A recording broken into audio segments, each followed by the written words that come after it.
going on, everybody? I'm TwoTone the artist. And I'm Mitch the Peach. Welcome back to the Hills Are Silent podcast, where we chop it up into little pieces about the games of yesterday, today, and tomorrow. Let's go ahead and dive in.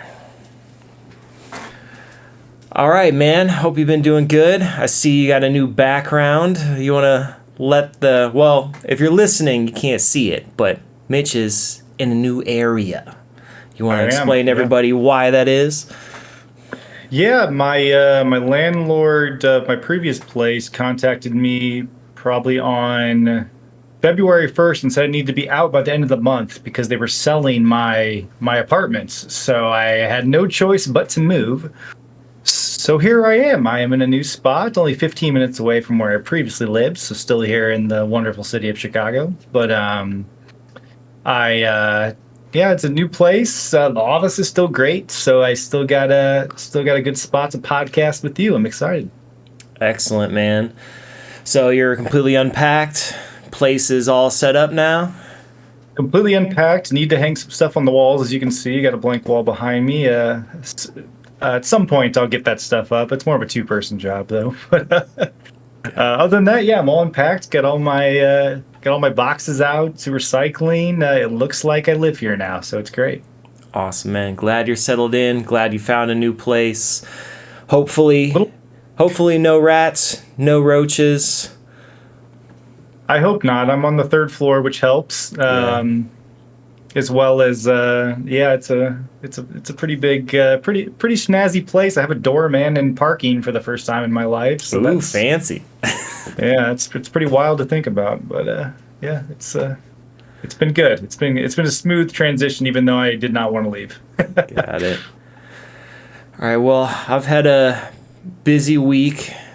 I was out of town for a while. Now I'm back. That's why we did not have an episode last week, because Mitch was moving and I was away for the week. Anyway, I've been playing a little bit of games.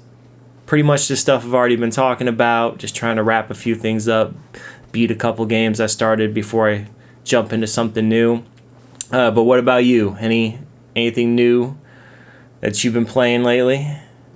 Yeah, sometimes life gets in the way, and I've been playing a lot of the same stuff too. Still playing a lot of Hogwarts Legacy, but I did have a chance to co-host on my friend's podcast. Shout out to my friends over at Here's a Guy podcast. But my guy that I brought forward in the podcast was Phil Fish, and Phil Fish developed a game named Fez. And Fez was released in 2012 on the Xbox Live Arcade as a timed exclusive. It's an indie puzzle platform game that's developed by Polytron Corporation, which is Phil Fish's company. It was a timed exclusive for Xbox Live Arcade, which I think we've talked about maybe in the past, though. But Xbox Live Arcade was a really almost the driver of the indie developers when they first were coming out and whatnot. They did a really good job of giving indie developers a place or a platform to highlight their games, and Fez being one of them. So Fez's development cycle, it was like a 5-year development cycle, and there's a lot of controversy around that. And I wanted to talk with you because I think 5 years now in a development cycle is very normal. I mean, there's so many delays in today's age. Like, I think 5 years isn't that crazy to think about as far as developing, especially with him. He's developing this game. I think he only had one other guy who helped him with it. But I thought it was interesting. They, looking it up, they actually compared it to the rocky development process of Duke Nukem Forever. That was actually in an article that I was reading. And I didn't play Duke Nukem Forever, but you did. And so was there a rocky release with that? Okay, that is not a good comparison. All right. Okay. So Fez just took a long time to make, it sounds like, which 5 years, is a long time. But Duke Nukem Forever, that was in development hell for over a decade. And there's a whole long history behind that game. but I think that's a kind of outlandish comparison.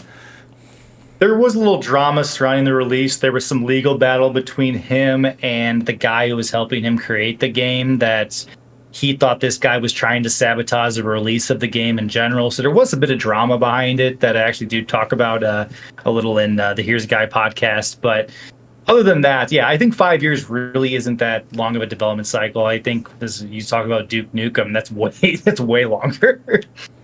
Yeah, and also this is a small indie game developed by one or two people, and if it's a passion project and they're going to pour their heart into it and maybe not have the luxury of working on it full time, then yeah, 5 years is not that outrageous.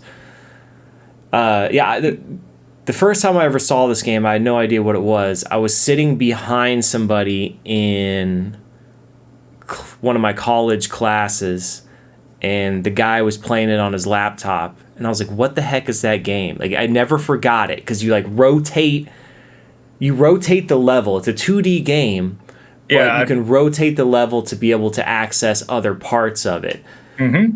And I remember watching the guy play it, and that stuck in my mind. And here we are years later, you bring up this game and you show it to me, and I'm like, that's what that game was. Yeah, I definitely was going to dive in and explain, I guess, the premise of the game, which is very interesting. It's critically acclaimed. I think it was very almost revolutionary for its time, the way that they did that rotating level that you talk about. But it is you're a player character named Gomez, and Gomez at the beginning of the game he receives this fez, and which is the name of the game, which I thought was funny because the fez is one of those like the red top hats with like the black tassel on it. Yeah. If you can, that's where the game's name comes from, which I think is just crazy to think about, because it plays a very small part in the game where your main character receives this fez that reveals his two-dimensional world is actually 4 sides of a 3-dimensional world. So once he puts the fez on, he comes to a realization that this is actually a 4-sided three-dimensional world instead of the 2D world that he always thought it was. And the goal of the game is to find 32 cubes, full cubes, to prevent the universe from collapsing within it.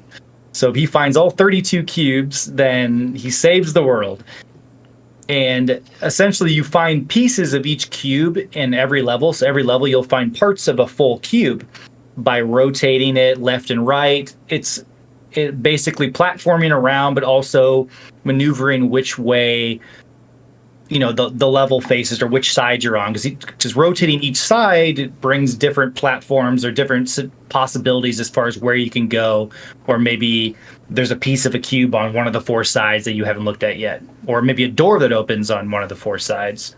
So it's a cute game. It's fun. It's great art style. I mean, I was very impressed. I actually bought this on Xbox Live Arcade when it came out on my 360, and then they happened to give it away on the Epic store. They gave it away at one point, so I just claimed it because I knew what it was, and I figured since I brought it up on the Here's a Guy podcast, I might as well play it so I could at least talk about the gaming aspect of the game and give it its due, because as much as Phil Fish is kind of a shady guy, he's got a bit of controversy around him, and he did create a wonderful game.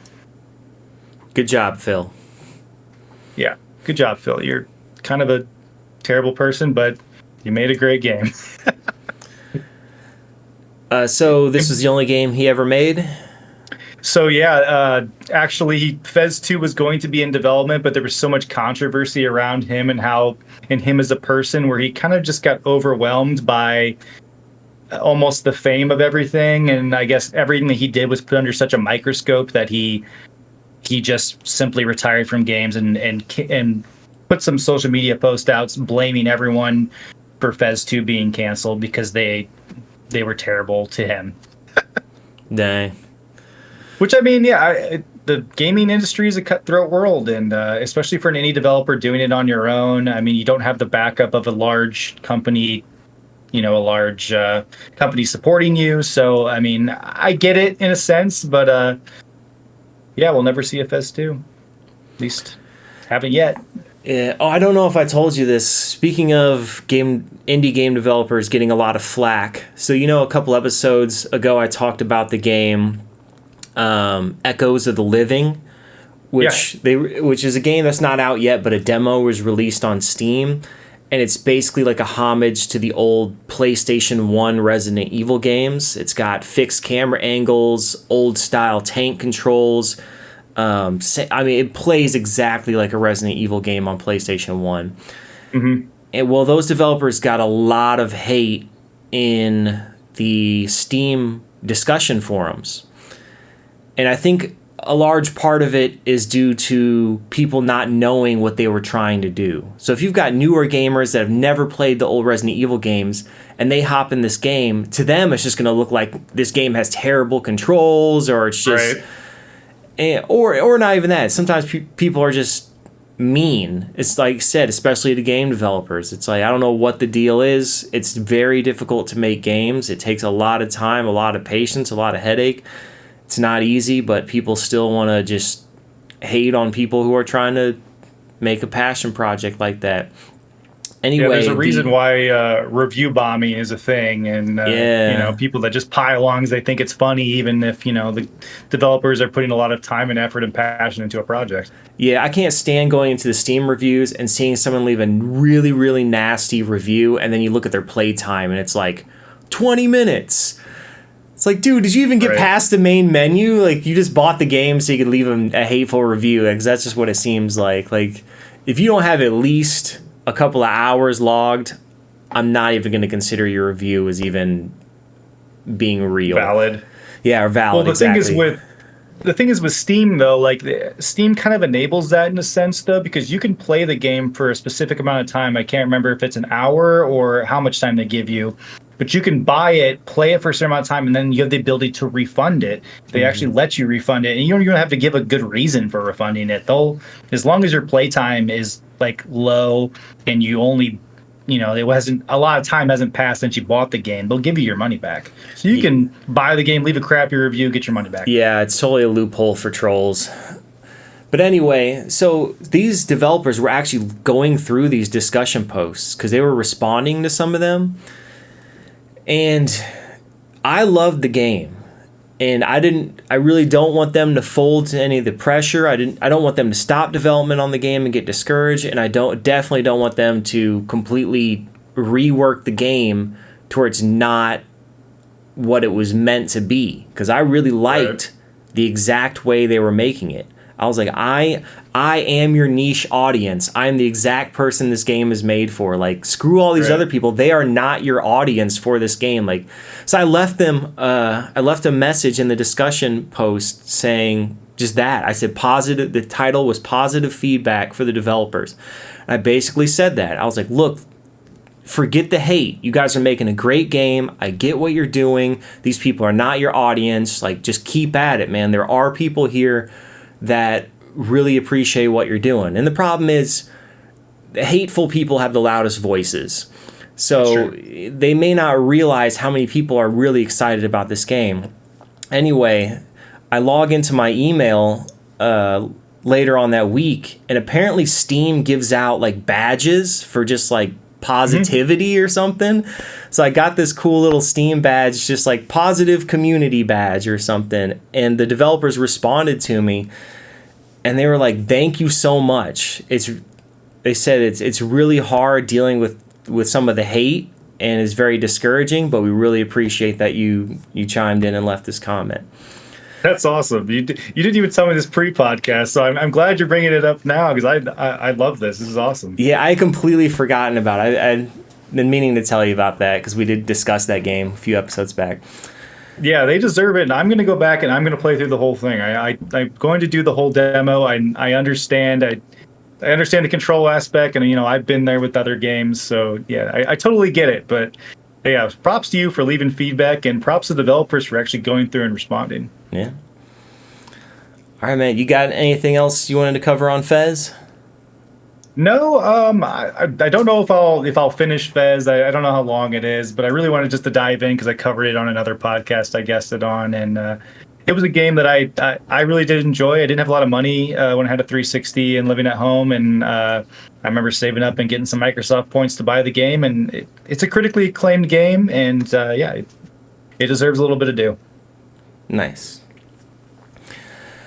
All right, so to shift over into some more sad news, I think most people are probably aware of this now, but if you're not, the Nintendo Wii U eShop and the Nintendo 3DS eShop are both getting shut down at the end of this month on March 27th.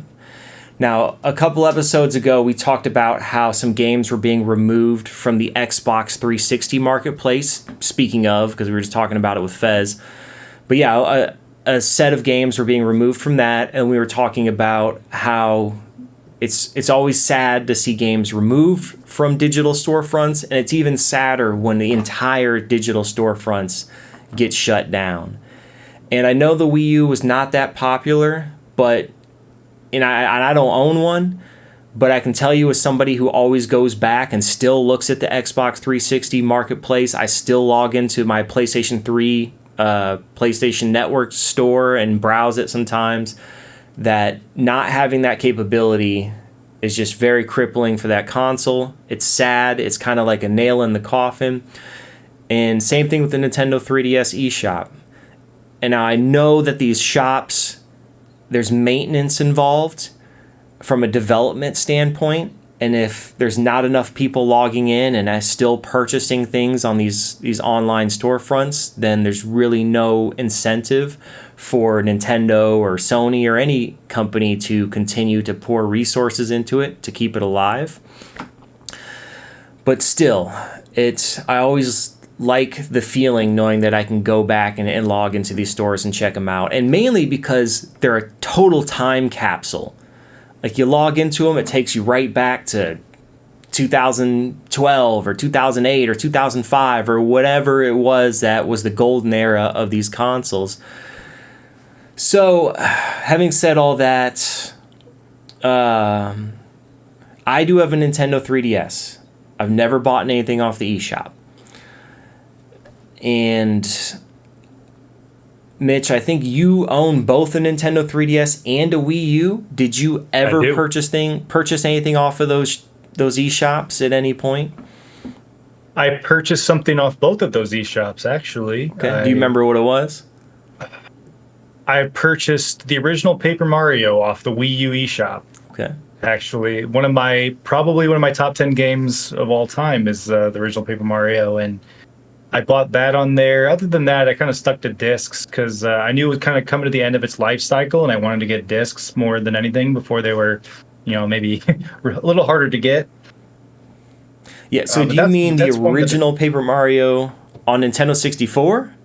That's correct, yeah. The Wii U eShop had that and still has that for the meantime in their shop.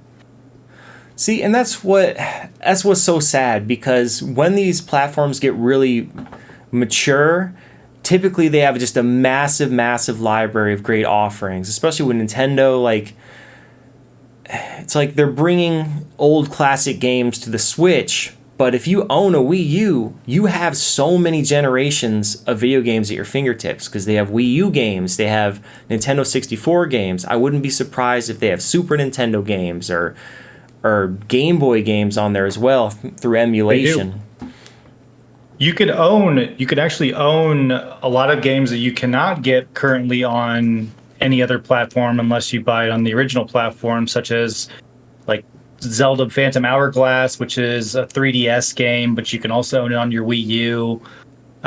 There's some other older ones like Minish Cap, which Minish Cap was a Game Boy Advance game, Legend of Zelda Minish Cap. But you could also own that on the Wii U eShop. There's a lot of old from Game Boy, Game Boy Advance, Wii, the original Wii, as well as obviously Wii U games. And I think that's all. I don't know if there were any other. There weren't GameCube. GameCube's always been a tough case. I never usually see GameCube get ported over very often. But still, a lot of options on that Wii U shop to own. Because currently with the Switch, you can play a lot. original 64 games. You can play Game Boy Advance, regular Game Boy, but it's all through the paywall of their online service that you pay monthly for, you pay yearly for. Yeah. So in a sense, it's different. Yeah, absolutely, because I'd rather just buy that game outright than just be buying monthly access to it. And I know usually when these shops shut down, if you've already purchased stuff, usually several years after the shop is shut down, they still support the ability to download games you've already purchased. It's just that you can't purchase new games. Right. But yeah, and that's another reason why I'm like totally an advocate for purchasing physical copies of things, because eventually they'll quit doing that. Eventually they'll shut down the shop, and then eventually they'll no longer allow you to download stuff you've already purchased. And there's definitely games that are digital only and exclusive to these shops. So once these get shut down, you'll just really won't have the means to get those games anymore. Yeah, just gonna be sad to see these go. Always meant to pick up a Wii U, never did. I missed a really good opportunity to get one. I was in a half-price books once, checking out the used video game section, and they were selling a really good condition Wii U for I think like $80. And this was a couple years ago, and that was the best price I had ever seen on a Wii U. And I was like, man, I should buy that. And I was like, that's still a decent amount of money. So I'm like, I'm gonna walk around the store, look around, and think about it. And when I circled back around, a dude was already buying it.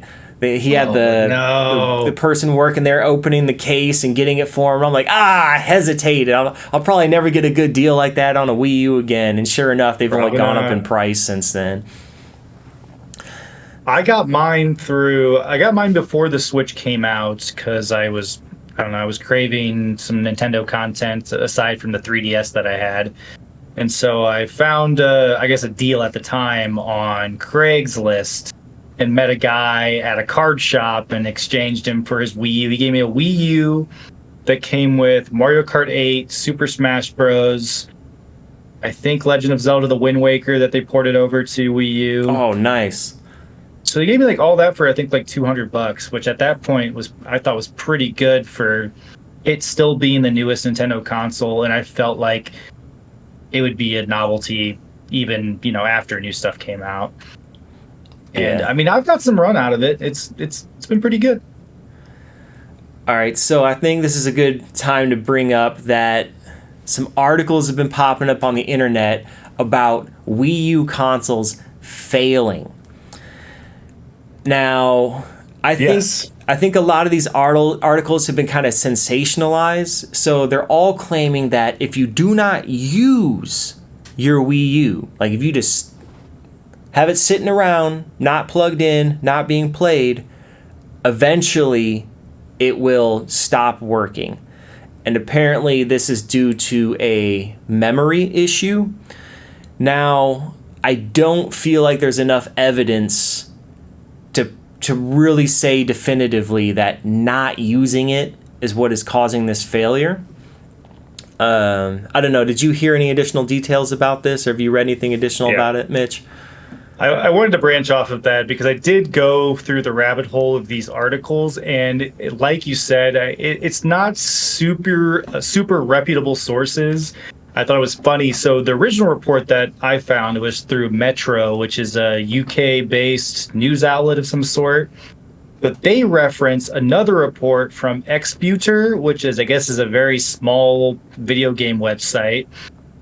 And they reference a NeoGAF forum post. So this went like through 3 separate outlets and then ended up in a random forum on NeoGAF, where somebody is saying, if you don't boot it up every once in a while, it's near impossible to repair. I did look at the NeoGAF forum post to see exactly what he was saying about it. He did provide quite a bit of details and some research that he did independently. Essentially, he said that the console was not used for several years. The console wasn't hacked, but even hacked consoles do have that issue. there was a memory error on the gamepad, and I will say the gamepad is a bit finicky. It has its own screen on it, so I will believe that I did have one gamepad crap out on me before during my time with the Wii U. Oh, really? So I did. So it stopped connecting to the Wii U, which is a problem because sometimes when you go into specific settings with your Wii U, it forces you to use the tablet controller. So if you don't have that tablet controller, you can't even get the full function of the Wii U. So I do know that's a thing. I did get another controller, and that one hadn't had any issues. But other than that, somebody said trying to factory reset if you do run into this sort of issue will brick the console indefinitely. Other than that, it just seemed like just some random examples that he kept pulling from different forums and different maybe Reddit posts or whatnot. So all in all, not as you talked about, not a super reputable source. This wasn't coming from a Polygon or anything like that. Yeah. So you have a Wii U. I do. When was the last time you used your Wii U? So it was before I lived in my last apartment. I lived in the last apartment for 2 years. Okay. So it's probably between 2 and 3 years since I've turned it on. All right. So you yourself have a Nintendo Wii U that's been sitting for up to 3 years, Yes. not turned on. In the box. All right. So we wanted to test this. So you decided that, all right, man, I'll bust out my Wii U that hasn't been turned on in 3 years, see if it works. So I haven't talked to you about this since. What happened? Nope. So it does work, and it works flawlessly, really. I plugged it up, I turned it on, and booted up without issue. And I wanted to check out the store though. Then because that was what's shutting down, and I wanted to check out what was in it in case maybe I'll buy something and download it before it gets shut down. I needed to do a console update in order to access the shop, so I was a little nervous about that, but I went ahead and did the update for it. Update went through without issue. It only took a couple minutes. Booted right back up. Got into the shop and checked out everything the shop had, and that is everything I remember, because like the Wii U shop is a great shop. It has so much good stuff in it, and I was thinking of buying some of those Zelda games like the Minish Cap or Phantom Hourglass to have on my Wii U, and I still might do that actually. But I will say it works, and we have one more thing that I wanted to do a little quiz with you on. I wanted to boot up a game as well, which I did boot up a game and was playing it for about 30 minutes. And I'm going to not give you any hints, but you're not going to get it, but I'm going to I want you to give me one guess on what I was playing. It's very random. One guess. All right. Then I'll start giving you hints. Okay, yeah. You said one guess and then you'll start giving me hints? All right. Yeah. Zombie U. No, that's a good guess though. That's actually a pretty popular game on the Wii U. Right. So it is a exclusive Wii U game that is a Mario game, actually. Man, having never owned a Wii U, and a lot of those games I know were ported over to Switch, so sometimes it's hard to remember what was what. So has it been ported over to Switch? Can I get that hint? It has not been ported over to Switch. Okay, But there was a sequel to it on Switch. Is it Mario Maker? No, that was. I guess that'd be good because I don't think the original Mario Maker was ported over. Mario. Close though. So I'll give you one more hint. It originated on Nintendo 64. It had a Gamecube version. It had a Nintendo Wii version. It had a Wii U version, and it had a Switch version. Holy crap! I don't know. I talked about it a little bit earlier. I'm about to say, is it one of the Paper Marios? Yes, it is one of the Paper Marios. Okay. It is Paper Mario Color Splash. Which, okay. A lot of the Paper Mario's after Thousand Years Door on GameCube, not so great. People hate them because they went into this little card trading. They really went away from what was great about Paper Mario 64 and Paper Mario Thousand Years Door. But I played like half an hour of Color Splash, and it was super charming and good writing, and it still has not as fun mechanics as the old ones did. But I may dive back. I have it hooked up, so I need to play something on it. Have you played that Zombie U game? No, but I kind of want to pick it up now that I have it hooked up. I always look for it when I go to Mega Replay, because that's where I get a lot of my Wii U games when I go over to our hometown game store in Mega Replay, and that's where I picked up Paper Mario Color Splash. I picked up Yoshi's Woolly World. I picked up Pokken Tournament. I have a pretty decent Wii U collection right now, but that's one I really want to get. I might look on eBay for that though. Nice. Yeah, man, hold on to those Wii U games. They're going up in value. See, that Zombie U game always intrigued me. I'm curious. I'm gonna take a look while you're talking on eBay and see what it's at. Okay. So, interestingly enough, I just found this out that Zombie U game was ported to PlayStation 4. Oh, really? So I don't know how necessary. I mean, I knew it was on PC, but I don't know how much the Wii U enhanced the experience, because I think you used the gamepad in it.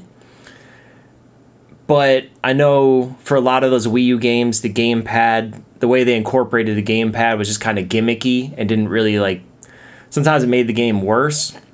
So I almost wonder, is that a game that's better to play on Wii U, where it was designed for, or would that be something that probably would be a better experience just playing it on PC or PlayStation 4? I'm looking on eBay here. You can get it with the case in good condition, according to this, for $12.57. That's pretty cheap. $12.57. So I may pick it up and give it a run on the Wii U.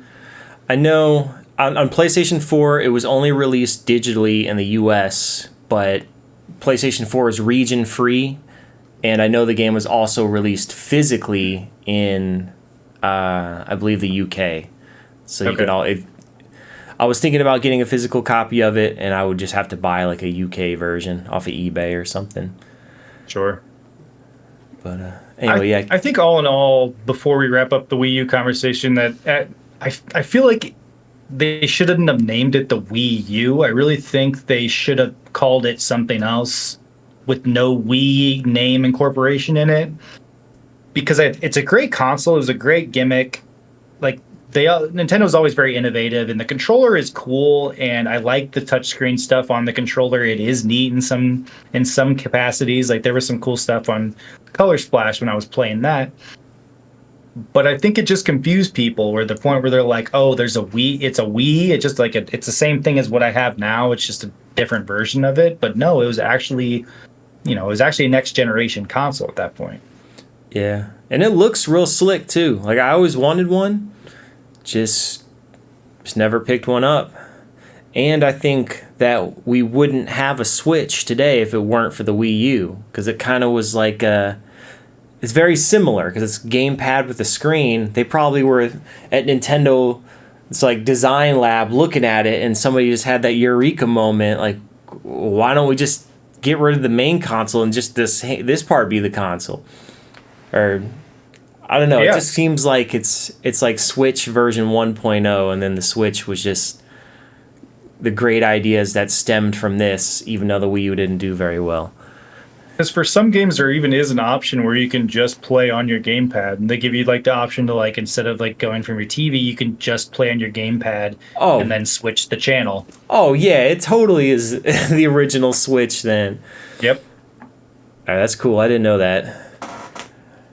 So yeah. Wii U, man, one of these days I'll pick one up. Hopefully I can get that once in a lifetime deal again where it's $80 or maybe even cheaper. There's still a couple games on there that haven't been ported over. I know Xenoblade Chronicles X, which I do own on disc, was never brought over to Switch. The sequels are on there, but that one hadn't been brought over yet. So Yeah. There's a couple, but I know Nintendo's gonna bring them all over eventually. Yeah. All right, so speaking of failing consoles, and failing Nintendo consoles, so I got a GameCube a couple of years back. I think I've told this story on the podcast before, but I've had multiple GameCubes throughout my life. Back when the GameCube was actually a new console, I bought it to play through the Resident Evil remake. Once I beat that, I sold the GameCube. Then they came out with Resident Evil 0. And I'm like, crap, all right, got to buy it again so I can beat this. That's what I did. Then I sold that afterwards.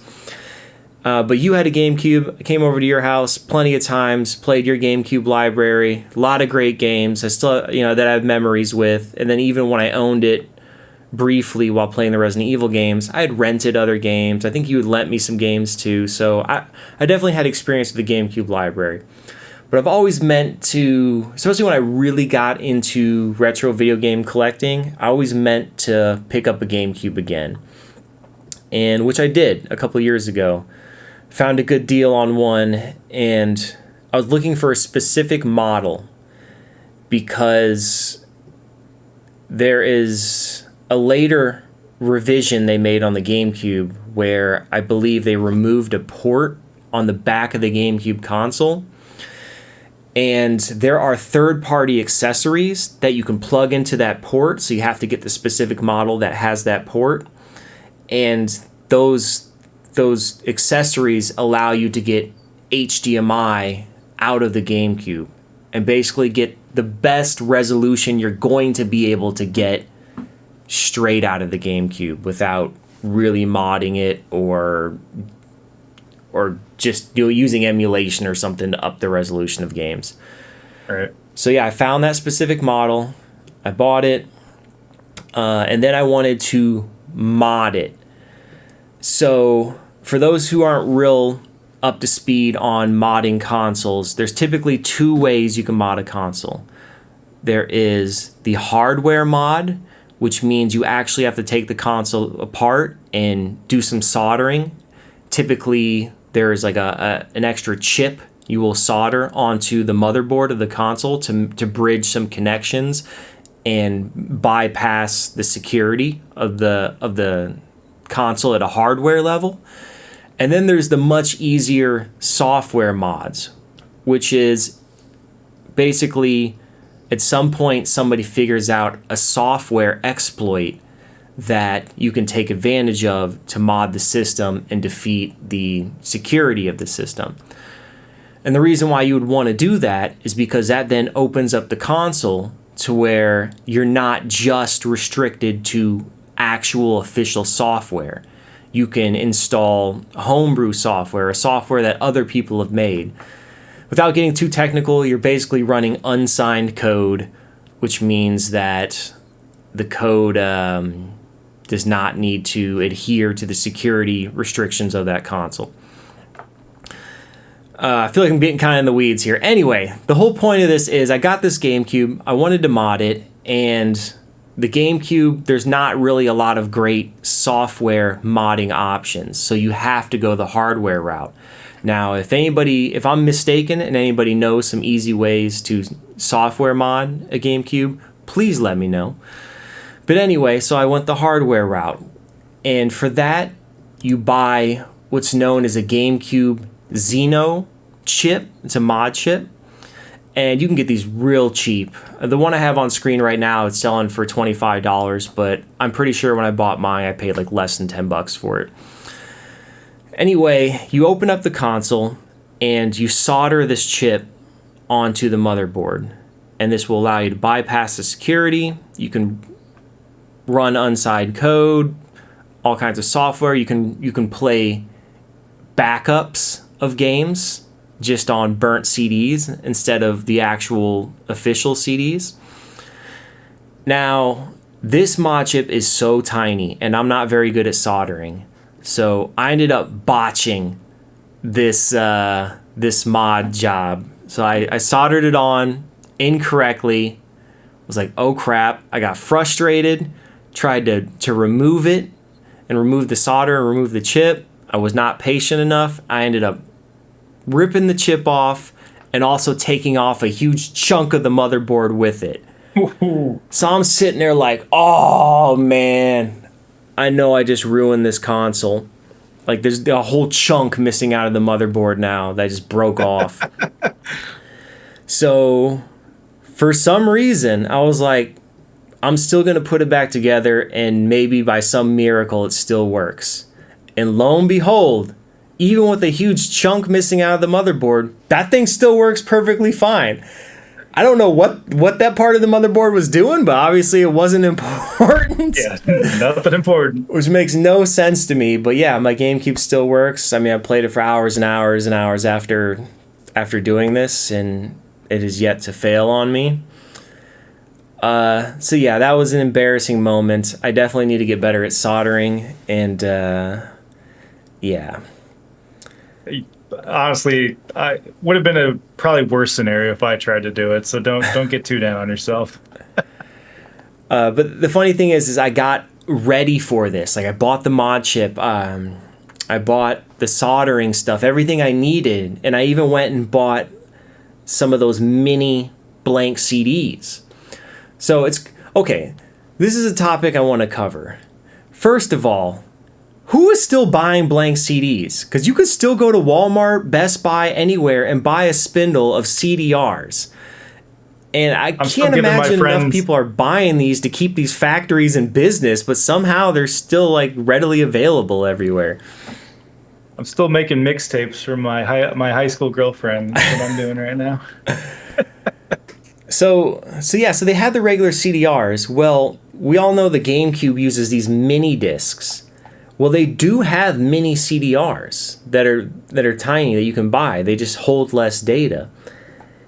And I remember being a kid and buying those and thinking that they would just work in a GameCube, like unmodded, but of course they didn't.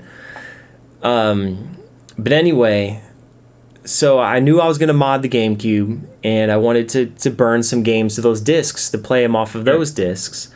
So I went on this hunt to find those. So even though the big blank CDs are still readily available, at the time of me doing this, those little ones were actually hard to come by. Now, I just checked recently online, and yeah, you can get them on Amazon and eBay for cheap. But for some reason, a couple of years ago when I was doing this modding, they were crazy expensive on eBay, and they were sold out everywhere else online.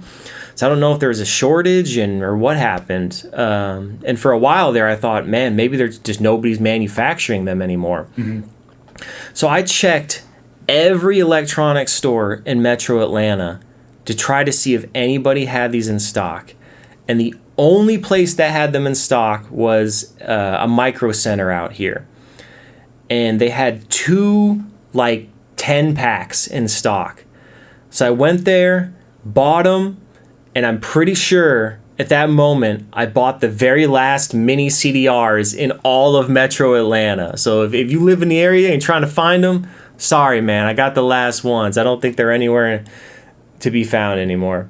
You'll sell them, but for a premium. Yeah. These aren't coming cheap. Well, I just let everybody know that you can now get them on Amazon and eBay easily. Yeah, but at the time, I was like, ooh, man. These are hard to come by. Anyway, just to kind of redeem myself, I'm not always breaking stuff when I take it apart.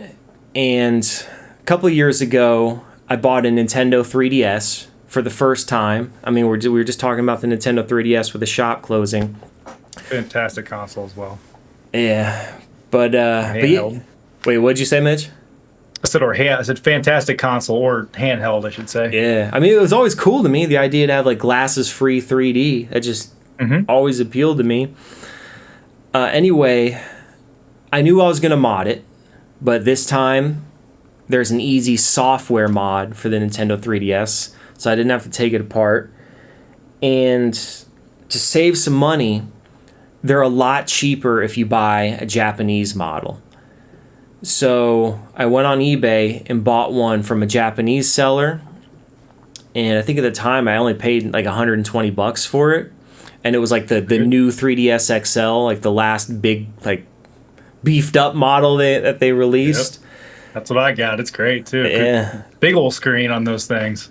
So yeah, it came in the mail after a long shipping time, and it was great. They had the box, everything, like it was complete. But the more I used it, I started to realize that the A button didn't always work. And that's the most used button in every single game.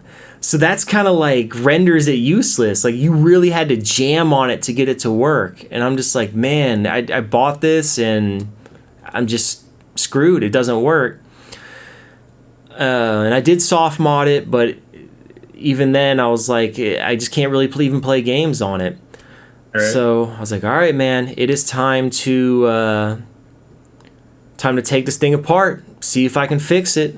So I watched some tutorial videos and I was like, all right, best case scenario, the connector just needs to be cleaned off, because if you ever take a controller apart, typically the bottom of the button, when it hits the motherboard of the controller, it's closing a connection. So there'll be like two wires next to each other that are very close together. And when the button touches it, it connects those two wires. And that's what sends the signal saying that, hey, this button's been pressed.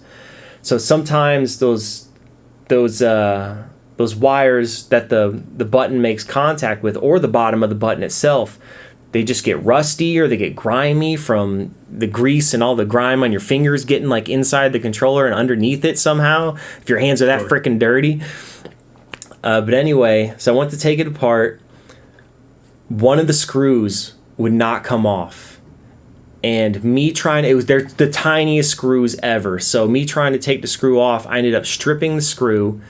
I'm like, great, man, I can't even get this thing open now to even try to fix it.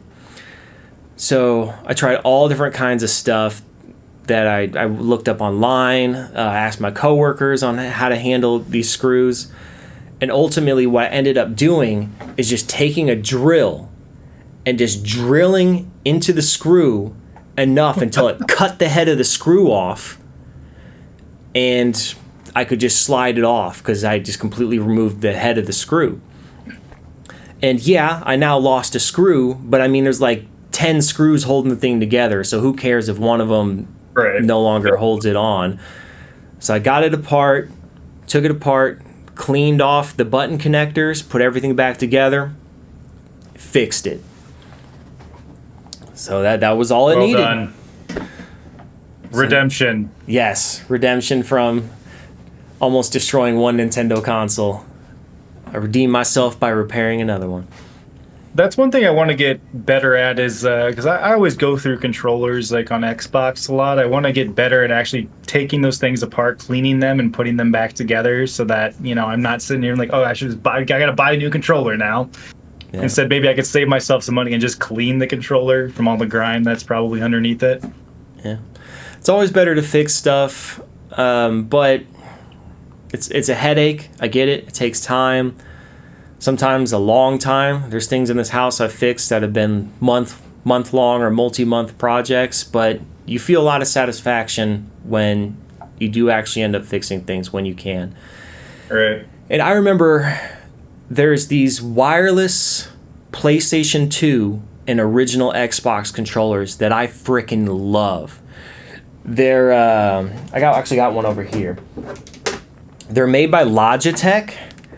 They're Logitech wireless controllers. This one's for the original Xbox, and there's another one that I have for PS2. And they work great. Usually I don't like third-party controllers, but these ones are amazing. And it's nice actually having a wireless controller for PlayStation 2 or Xbox. And I know they've since made like modern ones that are really junky. They're all Bluetooth now, so. Yeah. But yeah, so they work great. I love them. They're hard to come by. And even if you do find them, they typically don't have the dongle that you actually plug into the port. Right. So anyway, I've had a lot of trouble with them. I've bought in a lot of broken ones. I got tons of stories about these Logitechs because I am always after these. I originally bought 2 at Goodwill, having never heard of them. I'm like, what the heck? Like, this looks like a wireless PlayStation 2 controller. I got it home. One worked, one didn't. But when I took the battery pack off the back, somebody had left batteries in there for years, and then they got the battery acid leaked out inside of them, and it was all corroded on the inside. Mm-hmm. And I cleaned them up, and like I said, one of them worked, but the other one didn't. So then I had two. No, and I think one of the receivers didn't work too. But I mean, I bought them at Goodwill. I paid like $5 for them, if that. Right. But I used it, and I absolutely loved it. So I tried to find more. I ended up finding an extra spare wireless dongle at a Second and Charles. They didn't know what it was. They were just selling it as like random PS2 accessory, $1. So I'm like, let me get that, and then if I come across a controller, I'll have an extra dongle for it. Yeah. So I went on eBay, bought 2 of the PlayStation 2 ones that did not have the dongle. They were as is, never been tested, but I figured if I bought 2, one might work, and then I have that extra wireless receiver. Well, the package showed up at my house, ripped open, and the controllers were gone. So I don't know if somebody stole them from the post office, or they just the package got ripped open just from being tussled around at the post office. So that was a bummer. I did end up finding no. I went to Gulf Shores once and found the Xbox one. It was an all white, like EA Sports branded one. That's awesome. At a used game shop in Gulf Shores. And it literally said works great on the price tag. So I'm like, all right. So I bring it up to the counter to buy it, and the guy's like, hey, if anything doesn't work, you can always return it. I'm like, yeah, man, I don't live here though. So I'm gonna get home in Atlanta, try it on my Xbox. I won't have an opportunity to return it. But I was pretty confident because, like I said, the price sticker literally somebody had written on it, works great. So I took their word for it. Got it home. Sure enough, it did not work great. The D-pad didn't work. A couple of the face buttons didn't work. I took it apart, did the same thing I did with the Nintendo 3DS, cleaned it. It fixed some of the buttons, but not all of them. I think one of the buttons still didn't work. So I was like, dang it. But anyway, I held on. I scrapped it for parts. I held on to the wireless dongle because that still worked. And then I kept some of the other interchangeable parts. And then I ended up buying another one off eBay, an all black one that was missing the battery pack on the back. So as you see, I have the white one from that broken controller on the back. So here. You got plenty of those from the broken ones. Yeah. Anyway, these things are hard to come by. They're typically kind of expensive, but in my opinion, they're like the best PlayStation 2 and original Xbox controllers. Before we wrap up, I do want to go back to the modding aspect, because I've not modded much in my life except for one thing I've done modding wise on, and it made me think of it when you're talking about the 3DS. But I modded my original Wii. I software modded my original Wii. Okay, nice. And the only reason it's kind of a funny way to software mod it. You had to have a copy of Zelda Twilight Princess, and you had to use Zelda Twilight Princess and get to a certain point in the game. And once you get to that point, I can't remember exactly how it was, but you do a certain move within the game, and I guess like something corresponds to something in the memory card, and then you bring your memory card and put it into your computer or your SD card. You go from SD card from the Wii to the computer, and you plug it in, and then you load up what they called the Homebrew channel, which the Homebrew channel was, what you could download your software on. And all I wanted to do on it, I didn't do anything else, but I play a lot of Animal Crossing. I've been playing it all my life. But with the Wii version of Animal Crossing, I could mod it so that I could just own every item in the game and put it all in my town. Oh, nice. So you could like create it on the computer too. Like there was like a little like program where like you could like create your town on the computer and then load it back into your Wii, and it would show up in the Wii.